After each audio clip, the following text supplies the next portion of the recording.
مبسوطة قوي من فقرة اسأل انجي، وعدتكم ان انتوا تقدروا تكتبوا اسئلتكم، وفعلا احنا هنبص دلوقتي منها وهنرد مع بعض عليهم. نانسي بتقول احسنتي، عندي سؤال، انتي مهندسة صح؟ ازاي بتعرفي علم نفس؟ هل دراسة او موهبة؟ متابعاكي من امريكا، بحب طريقتك وعدم تعصبك. طبعا شكرا جدا يا نانسي عبد الحميد. وعايزة اقول لك فعلا انا من يعني اعتقد من اعدادي ثانوي كده وانا كنت بنشغل جدا بقراية الكتب اللي بتطور في شخصية الإنسان، وبحب جدا الأمور اللي ليها علاقة بالعلاقات. فابتديت أقرأ، وجيت بعد أول 3 سنين شغل في الهندسة لقيت إن أنا بقضي وقت مع زمايلي في مشاكلهم الشخصية أكتر ما أنا بقضيها في الشغل نفسه بتاعي. فساعتها بعد ما جبت ابني الأولاني لقيت إنه أسهل كتير إن أنا أخد القرار ده، إني أسيب الهندسة وأدرس أكتر حاجة بحبها. وساعتها على فكرة درست عشان خاطر أساعد نفسي، لأن أنا مؤمنة جدا بفكرة الصحة النفسية. حد تاني بيقول بصراحة أي موضوع بتتكلمي فيه إيريني بيكون مفيد، بس يا ريت تتكلمي عن كيفية اختيار شريك الحياة المناسب للبنات والشباب، وازاي يكونوا شخصيات سوية ويكونوا متحملين المسؤولية. موضوع حلو جدا ونفسي أعمل فيه حلقة ليه لوحده. أوعدك يا إيريني هنعمل كده، لأنه فعلا موضوع مهم.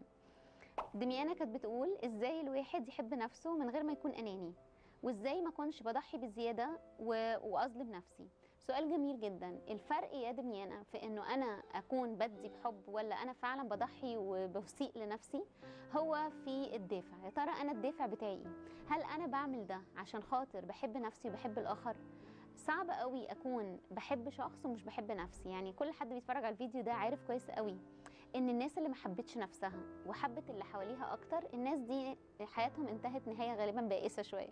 عارفين ستايل الام اللي هي تقول انا ما كنتش باكل اللقمه عشان اديها لكم، انا كنت بظلم نفسي عشان خاطركم، انا ضحيت بمستقبلي. الطريقه دي كاني بقول لاولادي انا حبيتكم اكتر مني. هي طريقه بتخلي اللي حواليك اساسا مش مبسوطين من اللي انت قدمته لهم، لانك مقدمه لهم ومعاه احساس بالذنب. فهل انا بحب اللي حواليا اكتر ما بحب نفسي؟ فانا عايزه اقول لكل حد بيفكر هو انا فعلا كده صحي اللي انا بعمله ولا لا، انك انت اختبر نفسك. هل اللي بتعمله ده انت مستني ليه مقابل، ولو ما خدتوش هتتحول لشبح وهتتحول لوحش، ولا اللي انت بتعمله ده بتعمله علشان انت فعلا بتحب نفسك وبتحب الحاجه اللي بتعملها؟ فاختبار الدافع حاجه مهمه جدا عشان تعرف هو انت اناني ولا انت بتضحي، ولا انت بتعمل ده بمبدأ الحب للاخر. اشجعكم بس تفكروا في ايه الدافع اللي بيحرككم لما بتيجوا تقدموا اي خدمه للناس اللي بتحبوها. يا ترى الدافع هو حب فعلا عشان انا بحب نفسي فعايز احبهم، ولا الدافع انه انا عايز حب منهم فهبقى الخدام بتاعهم او هبقى الشخص اللي بيدي كتير على امل ان الناس دي تحبني؟ فاختبر الدافع بتاعك عشان تعرف اذا كانت العلاقه دي صحيه ولا لا. ناهد الضبع بتقول صيانه الجواز والحدود في العلاقات، دي من المواضيع اللي كانت نفسها ان احنا نتكلم فيها. بصراحه موضوع مهم جدا يا ناهد. عايزه اقول لك عواميد اساسيه لما نيجي نصون الجواز، وممكن في حلقات تانية نبقى نتكلم عنهم بالتفصيل. عندنا البيت ده، الجواز ده بيبقى عامل زي البيت واقف على عواميد. ايه هي العواميد الاساسيه للجواز؟ ودايما لما عمود منهم بيبوظ غالبا بياخد البيت لتحت، بيميل كده. فالعمود الاولاني هو عمود التواصل، لازم اتاكد ان في تواصل ناجح بيني وبين شريك الحياه. العمود الثاني ازاي نتخانق، طبيعي ان احنا هنختلف، فازاي نختلف ده فن، وده عمود اساسي جدا في الجواز. العمود الثالث انا فيا ايه، يا ترى انا كانسان عندي ضغوطات في حياتي متقلاني قوي وتعباني قوي، عندي في الشغل وضع صعب قوي، عندي ظروف صحيه محتاج قوي ان انت تظبط نفسك لوحدك بعيد عن العلاقه. العمود الرابع الفلوس وعلاقتنا بالفلوس ومصاريفنا، وده برضو حاجه مهمه جدا محتاجين نراجعها. العمود اللي بعده هو عمود العلاقه الحميمه، السكس. يا ترى السكس ايه اخباره؟ السكس ده من الحاجات المهمه جدا اللي بنسميها الصمغ بتاع العلاقه، هو اللي بيخلي العلاقه يبقى دايما فيها دفى.